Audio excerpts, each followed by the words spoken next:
This channel does not promote any violent, harmful, or illegal activities. All content provided by this channel is meant for an educational purpose only. নমস্কার, টিভি9 বাংলায় আপনাদের স্বাগত জানাই। আপনাদের সঙ্গে রয়েছি আমি চয়নিকা। বাণী বন্দনায় বেনজির ছবি বাংলা শিক্ষাঙ্গনে হাইকোর্টের নির্দেশে পুলিশের নিরাপত্তা সত্ত্বেও গতকাল যোগেশচন্দ্র ল কলেজে পড়ুয়াদের ধর্ষণ, বাসপিটা করার হুমকির অভিযোগ ওঠে তৃণমূলের ছাত্রনেতা সাব্বির আলীর বিরুদ্ধে। শিক্ষামন্ত্রী ক্যাম্পাসে পৌঁছতেই ক্ষোভে ফেটে পড়েন পড়ুয়ারা। ক্যাম্পাসে ওঠে উই ওয়ান্ট জাস্টিস স্লোগান।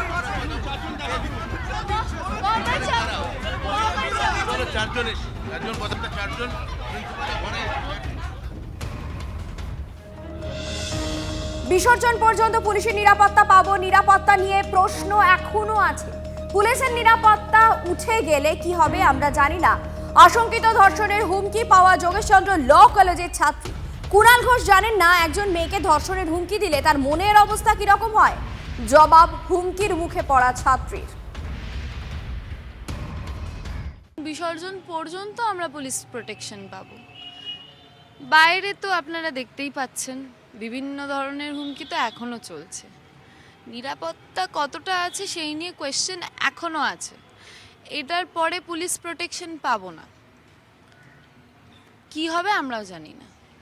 শাসক দলের নেতা কুণাল ঘোষ বলছেন তুমি নাকি ভালো নাটক করতে পারো। হয়তো উনি জানেন না একজন মেয়েকে রেপ থ্রেট দিলে ঠিক তার মনের অবস্থাটা ঠিক কীরকম হয়, এবং সেটা একদিন নয়, দিনের পর দিন। এইভাবে কি কলেজ চালানো সম্ভব? একদমই না। একটা শিক্ষা প্রাঙ্গণের পরিবেশ এরকম হওয়া উচিত নয়। শিক্ষা প্রাঙ্গণে শিক্ষার্থী পড়বে এবং তার একটা উপযুক্ত পরিবেশ আছে। সেই উপযুক্ত পরিবেশ না থাকলে পড়াশোনা হয় না। পড়াশোনাটা তো এখান থেকে হয়, তো এইখানে যদি শান্তি না থাকে তাহলে মানুষ পড়বে কি করে, এবং না পড়লে ভবিষ্যৎ হবে কি করে। আপনাদের নিশ্চয়ই মনে আছে গতকাল যখন যোগেশচন্দ্র চৌধুরী ল কলেজের ক্যাম্পাসে পৌঁছন শিক্ষামন্ত্রী ব্রাত্য বসু, তখন এই ছাত্রী কান্নায় ভেঙে পড়েন এবং তিনি একাধিক অভিযোগ সামনে এনেছিলেন। থ্রেট কালচার প্রসঙ্গের কথা তিনি প্রথম উত্থাপন করেছিলেন। কিভাবে ভয় দেখানো হচ্ছে সেই বিষয়টিও তিনি বলেছিলেন। গতকাল তিনি কি বলেছিলেন আপনাদের একবার শোনাবো। আজকে সরস্বতী পুজোর পরে আমাদের এই প্রোটেকশন আর থাকবে না। আমরা এরপরে কি করব এই অবস্থা আমরা জানতে চাই যে আমাদের সাথে প্রতিনিয়ত কিভাবে এনারা হ্যাঁ, আমাদের অভিযোগ বহিরাগতদের বিরুদ্ধে যারা প্রতিনিয়ত কলেজে ঢোকে এবং আমাদের প্রতিনিয়ত হুমকি দেয়। এটাকে থ্রেট এবং রেপ থ্রেট দেওয়া হচ্ছে এবং বলছে বাঁশ দিয়ে তুলে মেরে এবং হাতে বাঁশ তুলেও নিচ্ছে। এই গোটা পরিস্থিতিকে ঘিরে অর্থাৎ একেবারে শিক্ষাঙ্গনের রাজনীতি সংঘাত, এই গোটা বিষয়টিকে ঘিরে রাজনৈতিক চাপানুতর শুরু হয়েছে বেশ কিছুদিন ধরেই। কি বলছেন ফিরহাদ হাকিম আপনাদের শোনাবো, অন্যদিকে বিকাশ ভট্টাচার্য তার বক্তব্য শোনাবো। ব্রাত্যবাবুরা সাফল্যের সঙ্গেই তাদের নেতৃত্বে আজকে এই জায়গায় পৌঁছেছেন যে তার সামনে দাঁড়িয়ে কলেজের ছাত্রীরা এই কথা বলছেন, তাদেরও ভয় ভাঙছে। এই তাদের ভয় ভাঙাতেই ব্রাত্যবাবুদের মনে নতুন করে ভয় সৃষ্টি করছে, আর কিছুই না। শিক্ষামন্ত্রী তো কোনো শিক্ষা নিয়ে কাজ করেন না, সেই জন্যই নিরাপত্তা নিয়ে বলেছে। যদি স্পেসিফিক হয় তাহলে তো এটা সিরিয়াস এবং ওকে এফআইআর করে সাথে সাথে অ্যারেস্টের ব্যবস্থা করা যায়। কারণ এগুলো আজকাল আমি দেখেছি এগুলো ফ্যাশন হয়ে দাঁড়িয়েছে। এই যে থ্রেট করা, বলা, এই ধরনের মনোবৃত্তি আসবে কেন? পেছনে ওটা কি? দেবী, সরস্বতী। আমাদের বাংলার কালচার হচ্ছে মহিলাদের আমরা দেবী হিসেবে দেখি। প্রত্যেকটা মহিলার একটা দেবী রূপ, তাদের ব্যাপারে এটা চিন্তা করাটাও পাপ। এই ধরনের মনোবৃত্তি থাকবে কেন? এদিকে আইন হাতে তুলে দেওয়ার নিদান দিচ্ছেন মদন মিত্র। বদমাইশি করেছে তাই বাঁশ দিয়ে মেরেছে। যোগেশচন্দ্র কলেজের তৃণমূল ছাত্রনেতা সাব্বির আলীর পাশে দাঁড়িয়ে মন্তব্য কামারহাটির বিধায়কের। সাব্বির আলী পেটালে বিভেদের রাজনীতি হয় নাকি? এবার তাহলে আবিরকে দিয়ে পেটাবো, হুঁশিয়ারি দিচ্ছেন মদন মিত্র। সাব্বির আলী না হয়ে যদি উত্তম কুমার বাঁশ দিয়ে মারতে যেত সেটা খুব ভালো হতো। তো কেউ যদি বদমাইশি করে তাকে বাঁশ দিয়ে পেটানো ছাড়া কী করবে? সাব্বির আলী পেটালে সেটা কি হয়ে যায় নাকি, কি বলে, বিভেদের রাজনীতি হয়ে যায় নাকি? আমি আর সাবিতা একসঙ্গে আমরা দুজনে প্র্যাকটিস করি। আমরা রোজ একসঙ্গে গিয়ে মাস্কে গিয়ে আমরা রোজ জিম করি। মনে রাখবেন আমাদের এখানে বাংলায় হিন্দু না মুসলিম ওই জিজ্ঞাসে কোনজন, কাণ্ডারি বলো ডুবিছে মানুষ, সন্তান মোরমার, এটা কিচ্ছু নয়। এই যে কথাটা উঠেছে না, সাবির মেরেছে। কে মেরেছে? সাবির মেরেছে। সাবির একজন বাচ্চা ছেলে, যুবক, ছাত্র রাজনীতি করে। তুই নোংরামি করেছিস, তোকে মেরেছে। তো সাবিরের জায়গায় তাহলে আমরা ঠিক আছে, এবার থেকে আমরা আবিরকে দিয়ে মারাবো, বারণ করে দেবো। আসলে মদন মিত্রর আজকে কি হয়েছে, ওনার নো হেয়ার হয়ে গেছে। আজ একটা সময় গুরুত্বপূর্ণ ছিল, তো এখন নো হেয়ার হয়ে গেছে। অতএব যেখানে খুশি নাক গলিয়ে দিচ্ছে, যেভাবে ও ঢুকে পড়ো।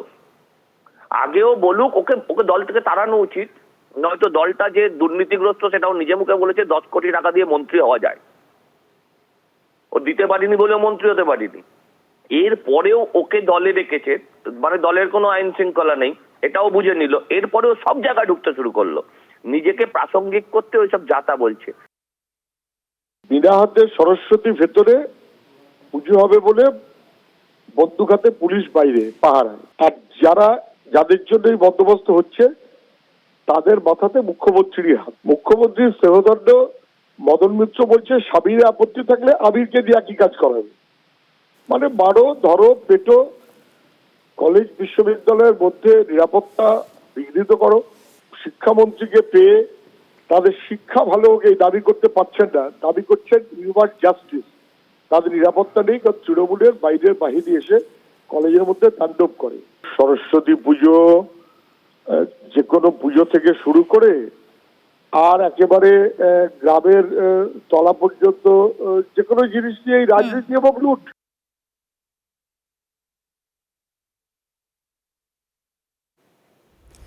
যে সাব্বির আলীর বিরুদ্ধে অভিযোগ, সেই সাব্বির আলীর পাশে দাঁড়িয়ে মদন মিত্র বলছেন যদি সাব্বিরে অসুবিধে থাকে তাহলে আবিরকে পাঠাবো। এই গোটা বিষয় নিয়ে কলকাতার মেয়র ফিরহাদ হাকিম কি বলছেন আপনাদের শোনায়। এগুলো হচ্ছে নিজেদের মধ্যে একটা অসভ্যতা। যোগেশ চৌধুরী কলেজে আমিও পড়েছি, এর অসভ্যতা। এখানে সবাই মিলে একটা পুজো করবে, এটার মধ্যে রেষারেষি এ করবে ও করবে, এটা কেন থাকবে? সবাই মিলে একসাথে করবে। এটা সরস্বতী পুজো তো একটা আনন্দের দিন, এবং ধর্মীয় অনুষ্ঠানের থেকেও সরস্বতী পুজো বাঙালির কাছে একটা কালচার। দুর্গা পুজো, সরস্বতী পুজো ধর্মীয় অনুষ্ঠান প্লাস একটা কালচার। এখানে এইগুলো করার এগুলো করা উচিত নয় বলে আমি মনে করি। বাঁশ দিয়ে পেটানোর নিদান দেওয়া হচ্ছে, থ্রেড কালচার সামনে আসছে, আর এরপর স্বাভাবিকভাবেই কলেজ পড়ুয়াদের নানান প্রশ্ন মনে ঘোরাফেরা করছে। তারা প্রশ্ন তুলছেন যে রাজ্যে মেয়েদের নিরাপত্তা কোথায়। রাজ্যতে ন্যায়ও পাওয়া যায় না, নাই চোখের দেখা। অরিজিনাল ন্যায়টা তো আর পাওয়া যায় না, দেখলেনি আরজি করের কেসে কি হলো। তো সেক্ষেত্রে আমার কোনো আশা নেই এই রাজ্যে নিয়ে। আর এই রাজ্যেতে এটা থ্রেড কালচার যেটা চলছে, এটা এখন চলছিল আর আরও বাড়বে। যদি এরকম মেয়েদের যদি নিরাপত্তার যদি কোনো ইয়েই না থাকে, তাহলে মেয়েরা কী করে আর কদিন পরে বাইরে বেরোবে? কিছুদিন আগেই তো কত ঘটনা হলো, কত প্রোটেস্ট হলো, আবার তো তারপরে যেই কে সেই চলছে। বাইরে থেকে কেউ এসে থ্রেট করে, ডেথ থ্রেট, রেপ থ্রেট দেয়, সেটা কি কাম্য ক্যাম্পাসে? অবশ্যই না। সরস্বতী পুজো আমাদের স্টুডেন্টসদের জন্য খুবই স্পেশাল। আমরা সবাই আমাদের জুনিয়র সিনিয়র বন্ধুদের সঙ্গে ভালো সময় এখানে কাটাতে এসেছি। যে কোনো জায়গায়, শুধু প্রেসি বা আমাদের আশেপাশে কলেজ না, যে কোনো জায়গায় এটা কাম্য নয় যেখানে থ্রেড কালচার চালানো হোক বা কিছু। পুজো নিয়ে রাজনীতি বা এই থ্রেড কালচার, এটা একদমই ঠিক বিষয় নয়। এটা আমরা এখানে উৎসবে আমরা আনন্দ করতে এসেছি, আমাদের আনন্দ যাপন করতে এসেছি। এটা একেবারেই ঠিক না। আমাদের কাম্য সবাইকে নিয়ে সুষ্ঠুভাবে পুজো পরিচালনা করা। একবার এই পুজোর দিন সকালবেলা তোমরা এসছো, এখানে যদি কেউ এসে হুঁশিয়ারি দিয়ে যায়, হুমকি দিয়ে যায়, সেটা কি মানা যায়? একেবারেই না। আমরা সবাই এখানে মজা করতে আসছি, কোনো রকম ধর্মীয় মেরুকরণ আমরা চাই না পুজোর মধ্যে। এটা একটা উৎসব হিসেবে থাকাটাই ভালো আমার মনে হয়। এটা কোনো শুধুমাত্র ধর্মীয় ন্যারেটিভ দেখছে বা কেউ ওই নিজেদের দালালি ফলানোর জন্য শুধুমাত্র যে আমরাই থাকবো, আমরা করব বা আমাদের কথা শুনছে না তো আমরা হতে দিব না, এই জিনিসটা কোনো ক্যাম্পাসে কোনোভাবে কাম্য নয়। যোগেশচন্দ্র চৌধুরী ল কলেজের সরস্বতী পুজো ঘিরে বিস্তর জল ঘোলা হয়েছে। আর এবার আপনাদের দেখাবো নদিয়ার নগর উখড়া স্কুলের ছবি। বাণী বন্দনায় বেনজির ছবি উঠে এলো প্রাইমারি স্কুলে। পুলিশি প্রহরায় হরিণঘাটা স্কুলে পুজো হলো, জারি হলো বিধিনিষেধ। স্কুলে জমায়েত না করার নির্দেশ দিয়েছে প্রশাসন। স্কুলে ঢুকতে দেওয়া হয়নি বলে দাবি অভিভাবকদের।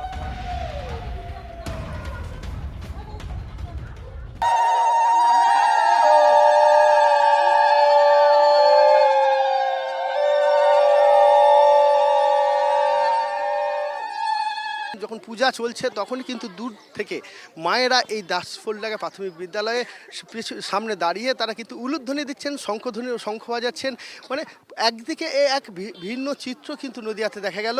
আজকের এই পূজাকে কেন্দ্র করে রীতিমতো যে সরস্বতী পূজাকে কেন্দ্র করে বিতর্ক তৈরি হয়েছিল, তার বিতর্কের পরই কিন্তু প্রশাসনের পক্ষ থেকে যেমন নজরদারি রয়েছে, প্রশাসন অভিভাবকদের প্রবেশ করতে দিচ্ছে না। শুধুমাত্র নিয়ম রক্ষাতে শিশুদের নিয়ে শিক্ষকরা যখন পূজা আরাধনায় মেতে উঠেছেন, ঠিক তখনই বাইরে দাঁড়িয়ে রয়েছেন অভিভাবকরা এবং তাদেরকে পুলিশ কিন্তু সরিয়ে দেওয়া হচ্ছে। এই মুহূর্তে দেখা যাচ্ছে প্রচুর পুলিশ মোতায়েন করা হয়েছে এবং পূজা সম্পন্ন সঙ্গে সঙ্গে কিন্তু পুলিশের পক্ষ থেকে অভিভাবক যারা রয়েছেন তাদেরকে সরিয়ে দেওয়া হচ্ছে।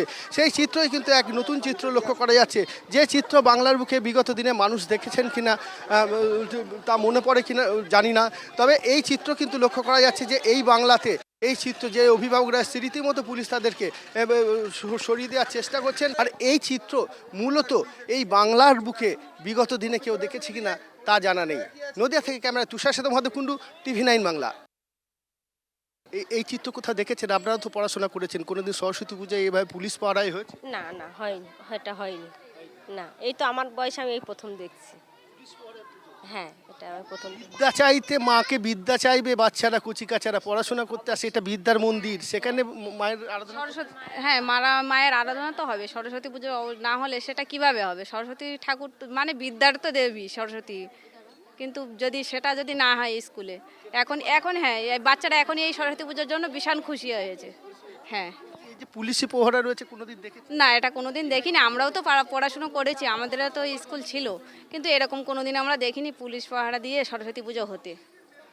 পুলিশ পাহারা দিয়ে পুজো করতে হচ্ছে স্যার, বোঝেন তাহলে। আর আমরা অঞ্জলি দিতে চাইছি কিন্তু অঞ্জলি দিতে পাচ্ছি না, দিতে পারবো না, হয়তো শুধু বাচ্চাদের নিয়ে পুজোটা হবে, আমরা দিতে পারবো না। এটা আমাদের দুঃখিত, আমরা এর জন্য খুব দুঃখ প্রকাশ করছি। হ্যাঁ, অবশ্যই আমরা শিক্ষক মশাই বললেন ব্রাহ্মণ আসলে শুধু বাচ্চাদের নিয়ে পুজোটা করাবে, নির্দেশ আছে নাকি, বিডিও ম্যাডামের নির্দেশ আছে, সেহেতু উনি কাউকে অ্যালাউ করবেন না। অঞ্জলি কেন দিতে পারবেন না, কি বলছে ওপর মহলের নির্দেশ নেই, যে শুধু বাচ্চাদের নিয়ে ওনার নাকি পুজোটা করার নির্দেশ আছে। 1971 থেকে 75 পর্যন্ত আমি এখানে ছিলাম, তখন আমরা এখানে পূজা করতাম সবাই মিলে। আজকে পূজা এখানে অনেক দিন পর পূজা হচ্ছে বলে আমি একটু সন্দেশ নিয়ে আসছিলাম, কিন্তু মাস্টারমশাই আমাকে ঢুকতে দিলেন না, বললেন এখানে বাধা আসতে পারে, জানি না কেন। হ্যাঁ, সেটাই তো মাস্টারমশাই বললেন, হেডমাস্টারমশাই বললেন এখানে এগুলো আনা ঠিক হয়নি, কোনো বাধা আসতে পারে। পুজোর মধ্যে তো দেওয়া উচিত, পুলিশ সেটা কেন করলো এটা আমরা জানি না। তবে আজকের সব থেকে ভাবতে খারাপ লাগছে, আজকে ভারতবর্ষে বসবাস করে, পশ্চিমবাংলায় আমরা বসবাস করে, আজকের প্রশাসনের ঘেরাপটের মধ্যে আজকে আমাদের পুজো আশ্রা করতে হচ্ছে। তাহলে আগামী দিনে আজকের এই যে কি হবে। কড়া পুলিশি প্রহরায় হলো পুজো, বিধিনিষেধ আরোপ করা হলো, অঞ্জলি দিতে দেওয়া হলো না অভিভাবকদের, এমনকি তাদের প্রবেশ করতেও দেওয়া হলো না। কিন্তু যখন স্কুল পরিদর্শনে গেলেন বিডিও, তিনি মিডিয়ার দিকেই আঙুল তুললেন। কিন্তু প্রশ্ন উঠছে, এত কিছুর পর প্রশাসন কি তার দায় এড়িয়ে যেতে পারে? এইটা থেকে এই হুমকি, এই বিষয়টা নিয়ে আমি এই মুহূর্তে বলতে চাই না। এখন যেটা প্রেজেন্ট যেটা সিচুয়েশন, দ্যাট ইজ শান্তিপূর্ণ, সকলে হ্যাপি, সকলে সহমতিক্রমে পুজোটা হয়েছে। সেটা প্রশাসন যেখানে যেখানে সমস্যা হবে সেখানে তো হস্তক্ষেপ নিশ্চয়ই করবে, কিন্তু অনেক সময় প্রবলেমটা ছোট থাকে, সেটাকে বড় করে দেখানো হয়, এটাও হয়েছে মিডিয়ার দৌলতে। অনেক সময় ছোট খবর অনেক বড় হয়ে যায়। তো আমি এটাই আশা করব যে সবসময় যেন সঠিক খবরটা, সঠিক তথ্যটা মিডিয়ায় যেন তুলে দেয়। মনে করছেন যে মিডিয়া যা দেখিয়েছে সেটা বাস্তব না? বিতর্কিত বিষয় আমি যাব না, কিন্তু পুলিশকে এখানে আনতে হলো কেন? সেটা পুলিশের ডিপার্টমেন্টের বিষয়। র্যাফ নামাতে হলো কেন? র্যাফ নামাতে হয়নি, শান্তি শৃঙ্খলা বজায় রাখা প্রত্যেকটা পুলিশেরই ডিপার্টমেন্টের হচ্ছে কাজ, তো সেটাই এখানে করা হয় না। এই কথাটা কটা পাইনি, বাকিগুলো পাইনি। এখানে একটা ইস্যু ছিল বলেই হয়েছে, কিন্তু সেটা মিটে গেছে।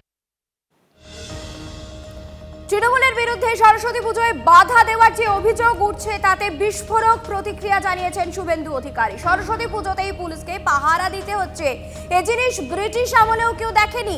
এই সরকারকে বিদায় না দিলে 2026 হিন্দুদের শেষ নির্বাচন হবে।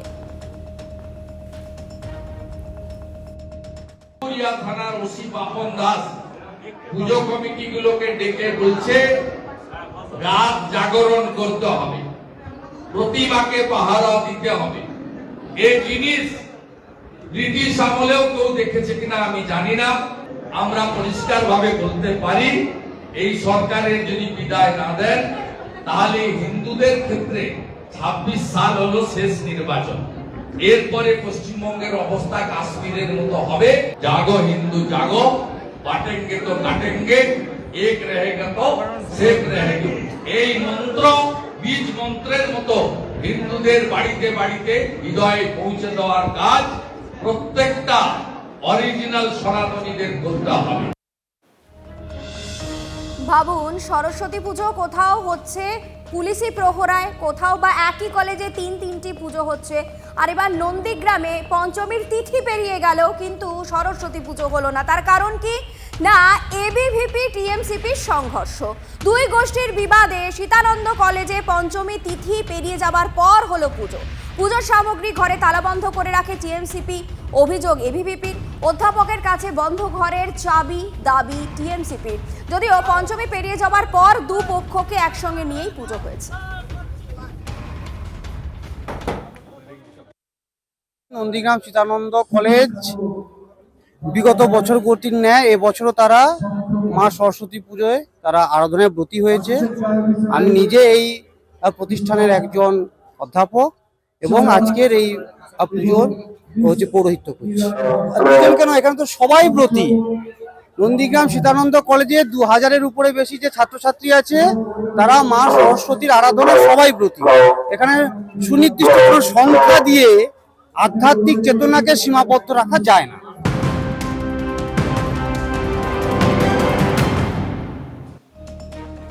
চোখ রাখবো এই মুহূর্তের একটি বড় খবরে। কুলতলিতে নাবালিকা শ্লীলতাহানি অভিযুক্তকে পোস্টে বেঁধে মার। অভিযুক্ত টোটো চালককে গ্রেফতার করেছে পুলিশ। এই মুহূর্তের বড় খবর, কুলতলিতে নাবালিকা শ্লীলতাহানি অভিযুক্তকে পোস্টে বেঁধে মার। আরো বিস্তারিত জানবো, আমাদের সঙ্গে রয়েছেন আমাদের প্রতিনিধি অভিজ্ঞান। দেখো, তোমাকে জানিয়ে রাখি যে ঘটনাটি প্রকাশ্যে যেটা এসেছে এবং সেই ভিডিও ইতিমধ্যে ভাইরাল হয়ে গিয়েছে যে কুলতলির মৈপিট উপকূল থানা এলাকার ভুবনেশ্বরীতে সেখানে এক নাবালিকা ছাত্রী যখন তার আত্মীয় বাড়ি থেকে সরস্বতী পুজো উপলক্ষে টোটোতে চেপে যখন বাড়িতে ফিরছিল, অভিযোগ যেটা যে সেই টোটো চালক আলতাফ শেখ সে ওই ছাত্রীর সঙ্গে টোটোর মধ্যেই তার শ্লীলতাহানি করে বলে অভিযোগ। এবং একটা সময় যখন টোটোটি বাম্পারের কাছে আসে এবং স্লো হয় গাড়ির গতি, তখন সেই ওই টোটো থেকে ঝাঁপ দেয় এবং চিৎকার চেঁচামেচি করতেই লোকজন ছুটে আসে এবং যার বিরুদ্ধে অভিযোগ সেই টোটো চালককে রীতিমতো বেধড়ক মারধর করা হয়। পরে মৈপিট উপকূল থানা পুলিশ তাকে গ্রেফতার করেছে এবং ধৃতকে আজকের বারুইপুর মহকুমা আদালতে তোলা হয়েছে। ধন্যবাদ অভিজ্ঞান। পরিস্থিতির দিকে নজর রাখো। কথা বলছিলাম আমাদের প্রতিনিধি অভিজ্ঞানের সঙ্গে। কুলতলিতে নাবালিকা শ্লীলতাহানি অভিযুক্তকে পোস্টে বেঁধে মারধর করা হয়, সেই ছবি আপনারা দেখছেন। পরে যদিও গ্রেফতার করা হয়েছে।